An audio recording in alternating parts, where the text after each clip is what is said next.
Welcome back to the channel, guys, and this is part 3 of my series. I've had fun making these videos, even though these ones have taken me a really long time to edit because there's a lot I cut out, and sometimes I ran for like 30 minutes. I only keep like maybe 15 minutes of the video, but I'm glad I made them because I've always wanted to make these lists, and I hope you've enjoyed them very much, and I hope you guys enjoy this final part of this series. And let's see if you guys agree with my top 5 favorite endings of all time. Now, if you don't find this ending sad or you didn't feel anything while watching this, I might question you as a human being and question your mental state. Obviously that's a joke, but my number 5 is Toy Story 3. If this didn't make you cry, you might be a sociopath. It might come to no surprise that this perfect 10 out of 10 ending made my list. I know we can all relate that this mournful and grief-stricken ending impacts us as an audience much more because we saw what these toys went through for Andy through 3 movies. Seeing the journey to get back to Andy makes it much more meaningful. So when we see Andy leaving the toys behind, it's relatable to us because we've all had toys as children and eventually grew out of them, putting them in a garage sale for 25 cents. So this ends up being one of the most emotionally fueled movie endings of all time.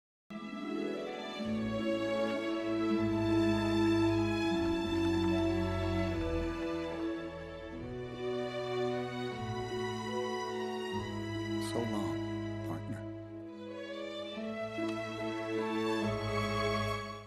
The Toy Story series has one of the perfect endings to a trilogy, and I know they had announced making 5 during the summer. I'm aboard with it, but I'm also like, you guys should stop after that one because I don't want them to make a bad movie, and they haven't done it yet. And 4 was cutting it close to that line. It was definitely the weakest of the series, but if we're going to ignore all that and just talk about the endings of movies as what this video is, and I'm going on a rant, this does have one of the best endings in movie history. Coming in at number 4 is the movie Buried, starring Ryan Reynolds.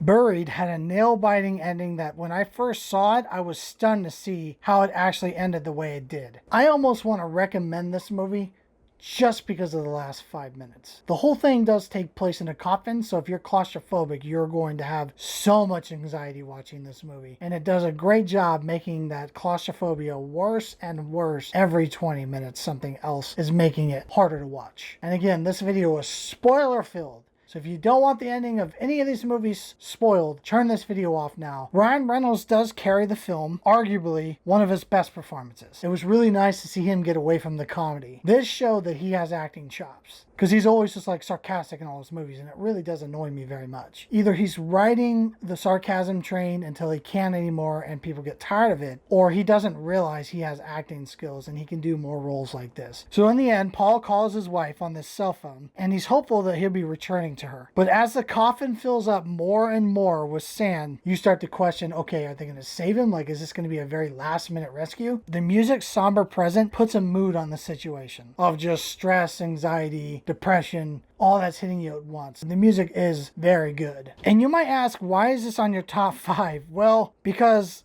he doesn't get out. The film's ending is a downer, and I appreciate them ending the film like this. It would have been tacky and really dumb to show him get saved. The point of the ending is to show an innocent person get pulled into a bad situation and die for no reason at all. It's also tragic that he hung up on his wife in hopes these guys are finding him, to then realize they didn't, and he could have spent the last minutes of his life talking to his wife. Paul?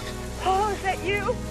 Tell me it's you. Oh my God, Paul, what are they doing to you? Please tell me you're okay. I'm okay. I just saw the news. I left my cell phone. You know where I am. They're Oh coming my to get God. me. The Americans are coming in for me. They are? It's gonna be okay. Oh, thank God. Thank God. They're coming. They're on their way. It's gonna be okay. I was so afraid I was going to lose you. No, I you're love not. you so much. I love you I so love you much. so much.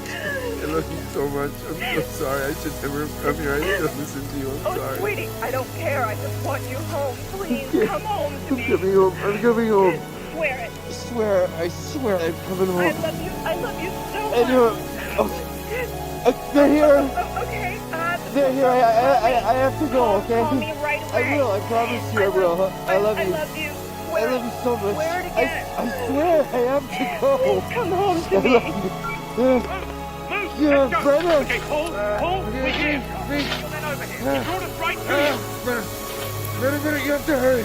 It's almost full, please. Just hang in there. We're right above you, Paul. I can't. Are you close? We're almost there. Are you Paul. close? Almost there. Right above Wait, you. I Right can't above hear you. Keep digging. I can't hear you. Where are you? Almost there. Hurry, Keep hurry, digging. please. We see the coffin. Yes, See it. yes, yes. Hang in there. Please open it. Please open it. Faster, guys. Hurry, Faster. hurry. Okay, Hurry. clear. Faster, hurry, please. Hurry. God. Oh, God. What? Oh, my God. What? I'm so sorry, Paul. What is? So sorry. What is? It's Mark White. He brought us to Mark White. I'm sorry. I'm sorry.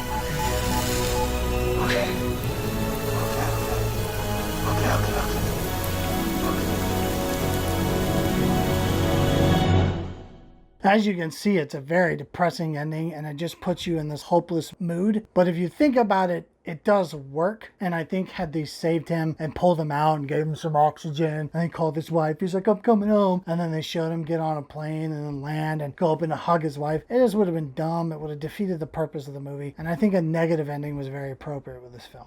It's a gripping and insanely good movie ending. And it is my number 4. And it will probably stay there for a long time. If you're wondering what will my number 3 be, well, surprisingly, it's another Ryan Reynolds movie. My third favorite movie ending of all time is from the movie Life.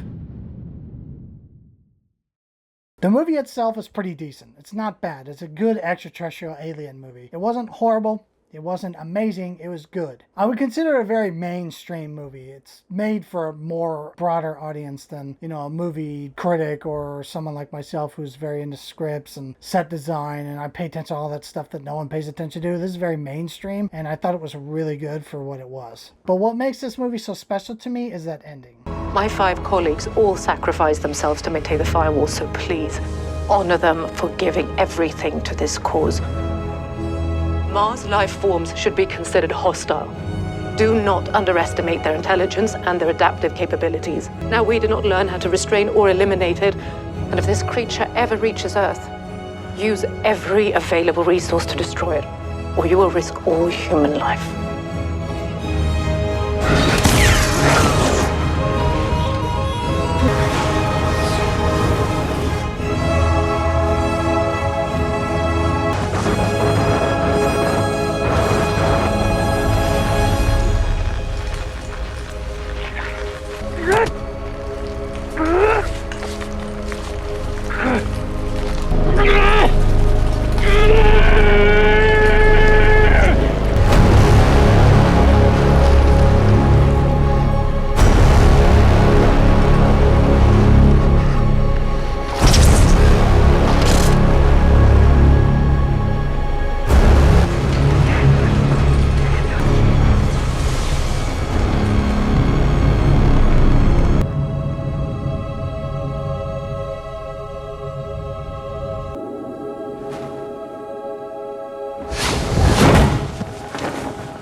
So the way they shot that was a really good use of camera tricks. And they were able to use the camera tricks to have a shocking reveal. now the movie has revealed to us what had happened up there in space before it went to the atmosphere and crashed on Earth. When originally the way they edited it and the camera tricks made it seem like Jake Gyllenhaal had died and he's the one that floated off into space, but really it was Rebecca Ferguson's character. And we get this very unsettling scene of her just screaming at the top of her lungs, and we see her just floating out into space. And I gotta say, that would be so unbelievably terrifying to know you are going to die in that pod and you are in space. Because she's not going to starve to death and she's not going to suffocate. She's going to freeze to death because once the electricity runs out in that pod, it's going to get cold and freeze her. And that would really suck because you're by yourself. You can't call anyone. You're trapped. The thing's spinning out of control. I just think that'd be a very terrifying way to die. And then we have Jake Gyllenhaal being like, no, don't open the door. And then you see the alien had cocooned itself with this webbing all around him. And then these guys that are trying to help him open the door. And then we have this drone shot pointing down showing the escape pod in the water, and it just shows that this alien has made it to Earth and we have no idea what it's going to do. And I am disappointed in myself that I actually did not see this one in theaters. I got to see it when I rented it and I was very shocked how this movie ended, and I loved it. My number 2 favorite ending, and this probably comes at no surprise, is the ending from Terminator 2 Judgment Day. Now, I think anyone who's watching this video can agree with me that this is one of the most satisfying movie endings ever. Even for people who aren't big movie fans and are the casual movie watcher, they would say this is probably one of the best endings they've ever seen. So I'm not being biased. I know this is my favorite movie of all time, so I'm not being biased. This truly is one of the best endings of all time. It isn't my number 1 though. We'll get to that next, but it is my number 2. This was the perfect way to end this movie. The T-800 sacrifices itself so humanity can have a future. We went through so much with these characters, all the suspenseful moments and the close calls that we had with them. In the last 2.5 hours, we as an audience didn't want to see the T-800 sacrifice itself. So there's a relatable connection we feel when John is sad. This was sad in a smart way to end this movie. It was very well edited and paced, and we also can't forget about that classic thumbs up. And there is an extended ending to this, but I don't prefer that. I think this ending worked much better. Because the other ending takes away a lot of the emotion this one brought and drags it out. With this version, we get to see them destroy all the remaining pieces that could make more T-800 robots. We see Sarah shake the T-800's hand, showing her trust and respect for saving her son's life, while also thanking it for what it did for her and John. She didn't trust these things because one tried to kill her in the previous movie. You could feel that trust that she had for him just with her acting. This ending was the way to go, and it couldn't have ended better. I know now why you cry. But it's something I can never do.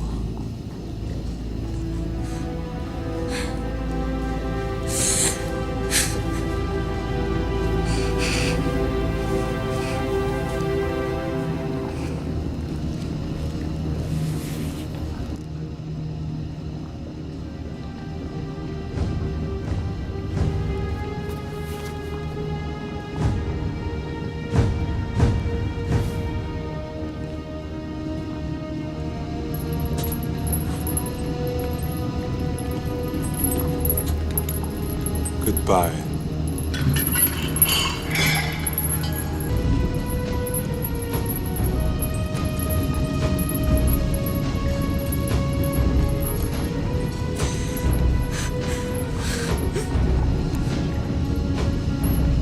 As I said, you've experienced this crazy adventure with them. You've seen the close calls that the T-1000 got from killing John and the things that the T-800 had to do to protect him. Like, this thing was barely getting by.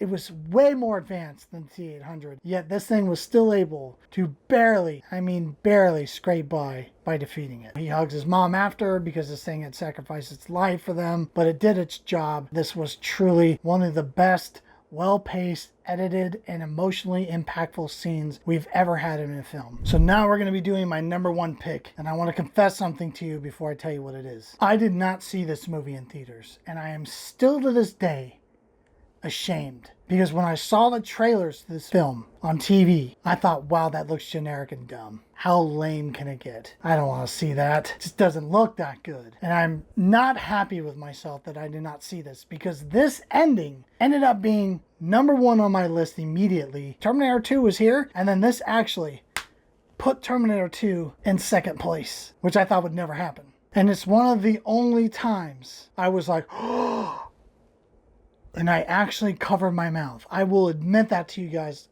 publicly on my channel. I actually went to this ending. Do you want to guess what that movie is?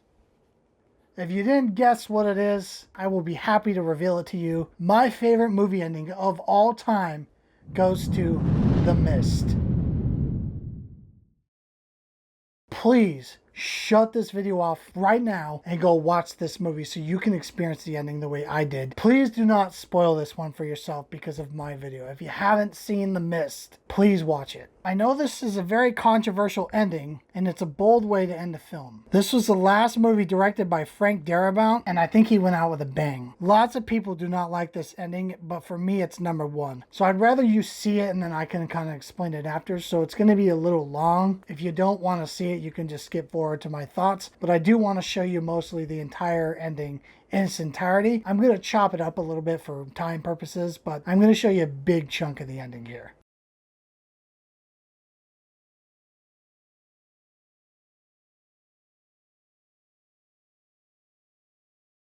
We gave it a good shot. Nobody could say we didn't.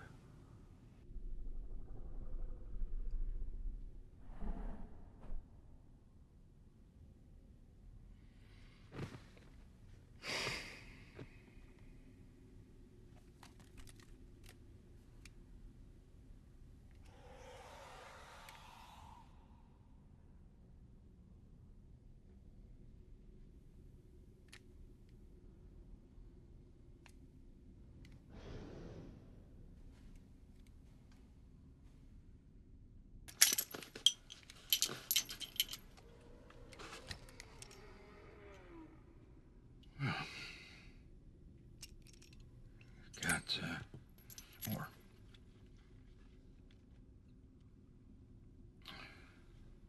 Four bullets. There's 5 of us.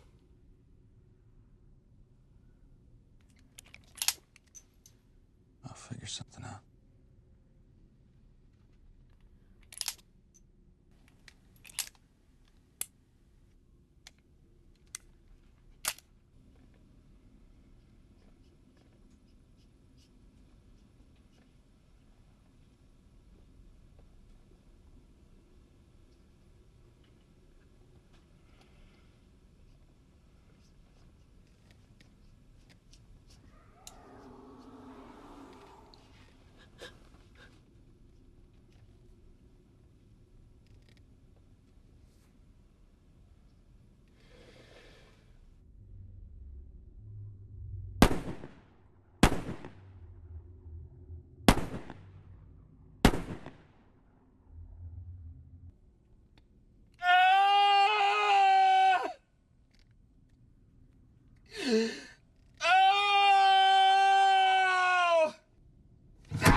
Come on!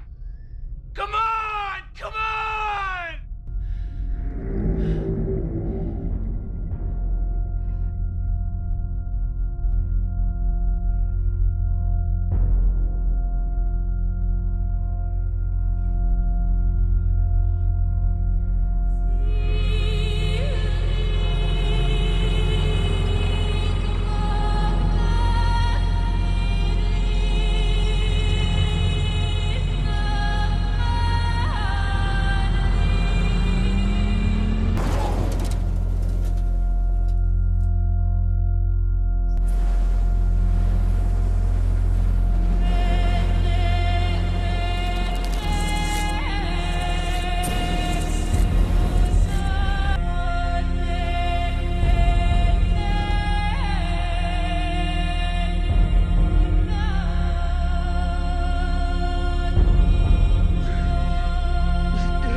Yeah.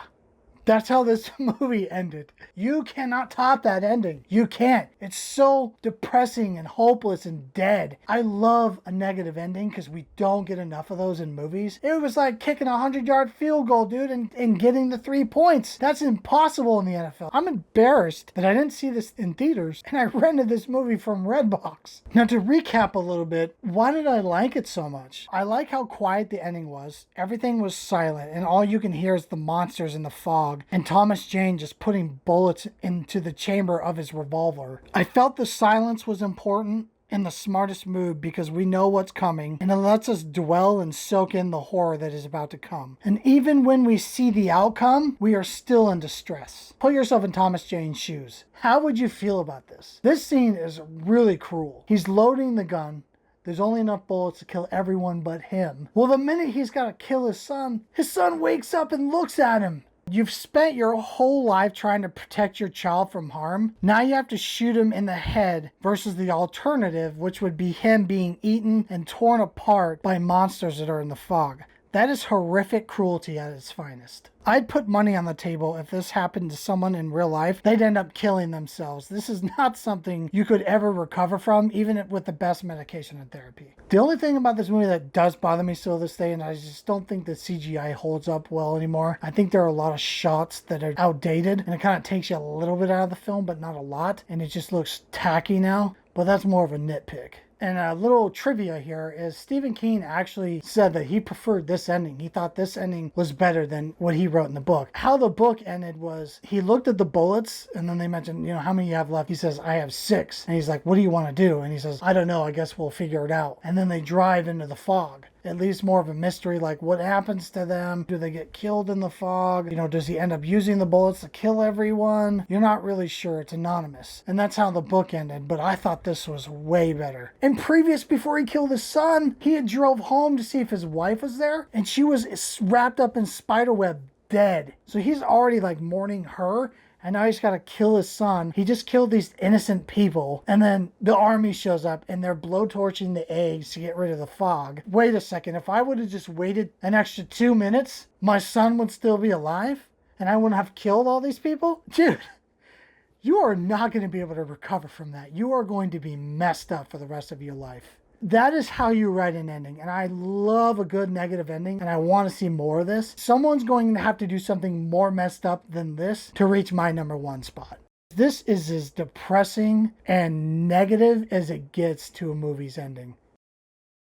I loved it, and that's why The Mist is my #1 favorite movie ending of all time. Well, that does it for part 3 of my series, guys. This was the end. I had a great time making these videos, so I really hope it was a good change of pace and you really enjoyed seeing something a little more personable to me. I've always wanted to do a list like this, and it was great to finally do it, but God, they were a lot of work.